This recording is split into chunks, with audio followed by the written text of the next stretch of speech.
Si vous voulez maintenir un statu quo, il ne se passera jamais rien de neuf. Un leader, ça veut dire que vous êtes un fou qui est toujours prêt à se lancer dans quelque chose de neuf. Votre vie est une aventure. Quand tout le monde vous admire, si jamais vous tombez, c'est très mauvais. Donc il est très important que vous optimisiez la machine.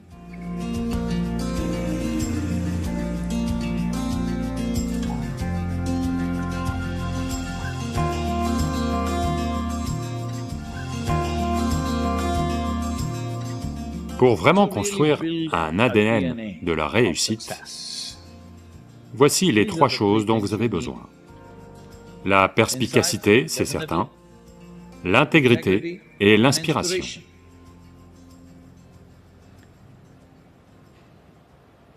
Si vous voulez être inspiré, la première chose, c'est que vous devez trouver quelque chose de plus grand que vous à faire. Quelque chose de plus grand que vous-même à faire. Si vous choisissez des choses qui sont sûres et agréables et faciles, qui vous feront gagner un peu d'argent, vous pouvez gagner de l'argent, je ne suis pas contre. Si c'est ça le but, c'est bien, mais vous ne serez pas inspiré. Vivre une vie inspirée et vivre une... Par manque de vocabulaire, j'utilise ce mot, ce n'est pas une insulte envers une profession. Une sorte de vie cléricale. Quand je dis clérical, c'est que tout est réglé. Vous faites ça, ça, ça, vous aurez votre salaire, c'est tout. Aucun risque. L'ancienne génération dans ce pays disait toujours, la première chose c'est d'obtenir un emploi de fonctionnaire. C'était cela l'inspiration, toujours. Pourquoi? Aucun risque. Que vous soyez compétent, pas compétent, vous avez 40, 45 ans de travail. Peu importe, que vous soyez performant, pas performant, vous pouvez même y aller tous les jours ou pas, vous avez quand même un emploi. Vous ne serez jamais viré. Aucun risque.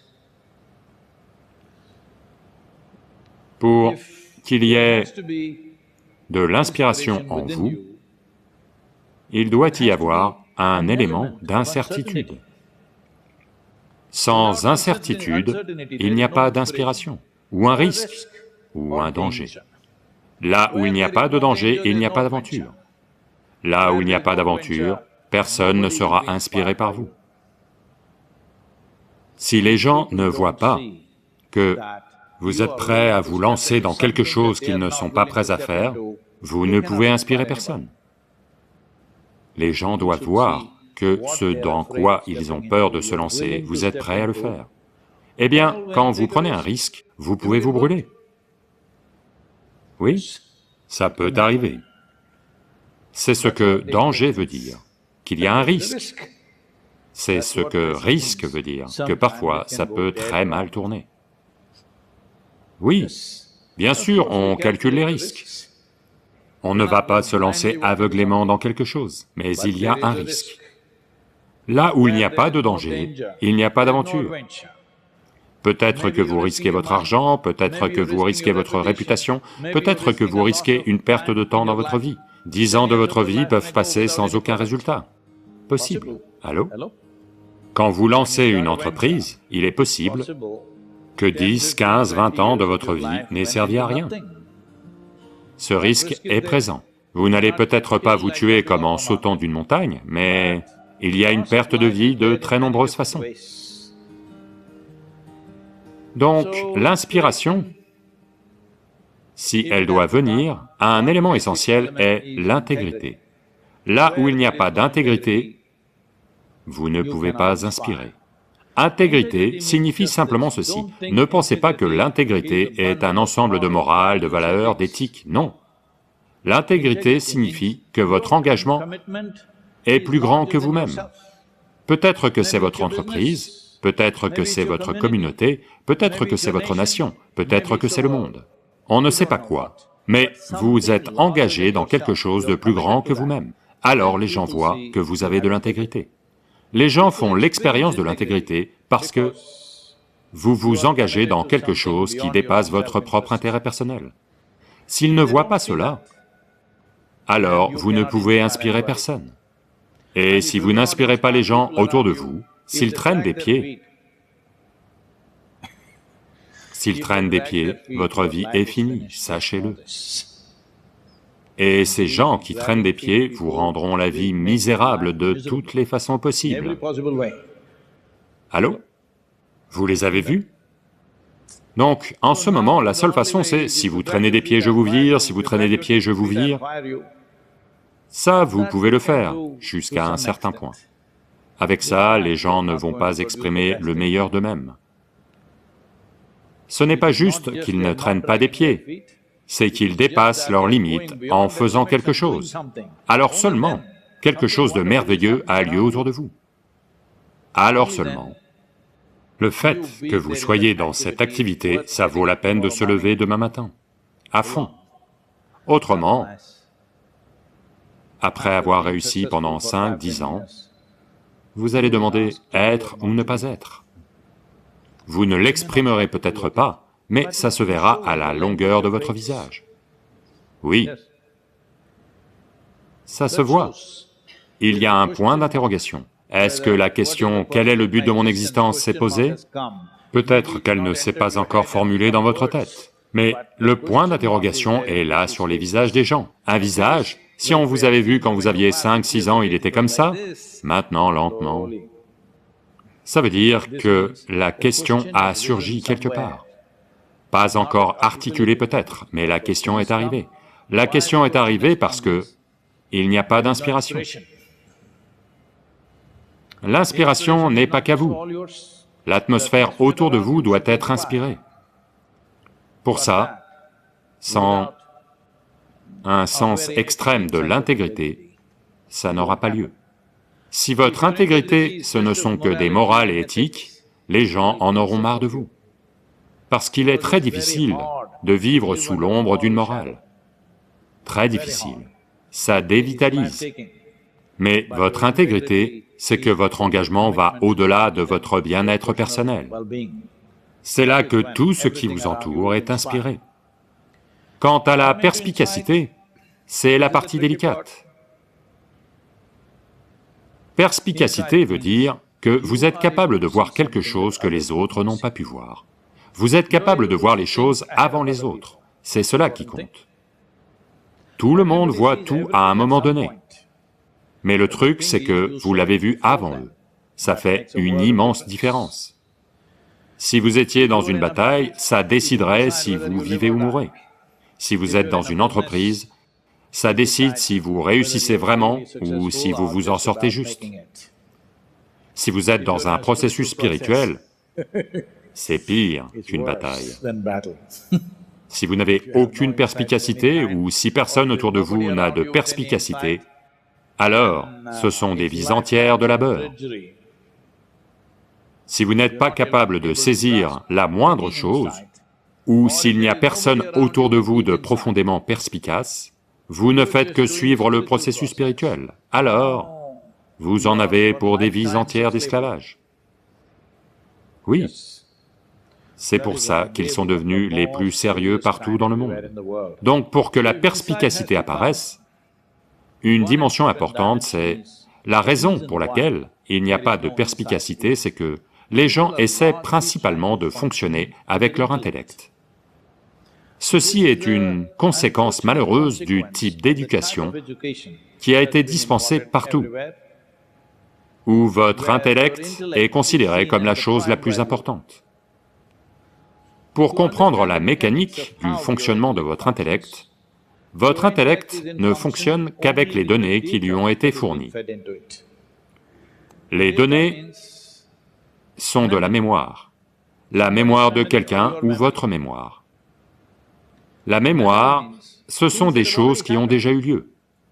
Donc, si vous fonctionnez à partir des données que vous avez, vous pouvez permuter et combiner ces données et les faire sembler magiques pendant un certain temps. Mais une chose est très claire, rien de nouveau n'aura jamais lieu. Parce que vous vous êtes emmêlé dans vos propres données. Donc, perspicacité veut dire que vous ne vous identifiez pas à quelque chose de limité. Vos identifications à des limitations viennent essentiellement des données que vous accumulez. En ce moment, vous êtes identifié à, disons, vos propres qualifications personnelles. Maintenant, ce à quoi vous vous êtes identifié, c'est ce que vous devenez. Ou disons que vous êtes identifié à votre communauté ou à votre nation, et c'est ce que vous devenez. Ce à quoi vous vous identifiez, c'est cela que vous devenez. En ce sens, vous n'êtes pas capable de regarder la vie juste telle qu'elle est. Si vous n'êtes pas capable de regarder les choses juste telles qu'elles sont, c'est simplement parce que vous avez accordé plus d'importance à votre mémoire qu'à l'attention et à l'intelligence humaine. L'attention et l'intelligence humaine sont bien plus importantes que votre mémoire. Vous savez, vous avez entendu parler d'Andrew Carnegie? Andrew Carnegie a commencé à gagner beaucoup d'argent aux États-Unis. Ce n'était pas l'époque de ces Bezos et Musk et tous ces autres gens. Personne ne gagnait des milliards. Les gens gagnaient toujours de l'argent petit à petit. Mais ce type a commencé à gagner énormément d'argent. Donc naturellement, il y a eu des doutes. D'où est-ce que ça vient? Parce que dans ces années 20, 30, il y avait beaucoup de systèmes de Ponzi en Amérique. Donc ils se sont dit qu'ils faisaient quelque chose. Donc, un groupe de membres du Congrès a été constitué pour enquêter sur Carnegie. Cette enquête a duré un certain temps et ils n'ont rien trouvé de mal. Alors ils l'ont appelé, et dans l'enquête, ils lui ont demandé, « On ne trouve aucune fraude, il doit y avoir une fraude quelque part, parce que vous avez gagné énormément d'argent en très peu de temps. Il doit y avoir un délit quelque part, où est-il » Il lui demande. Alors il a dit, « Voyez, je peux prêter une attention absolue à tout ce que je vois pendant jusqu'à 5 minutes. Est-ce que l'un d'entre vous peut faire ça ?»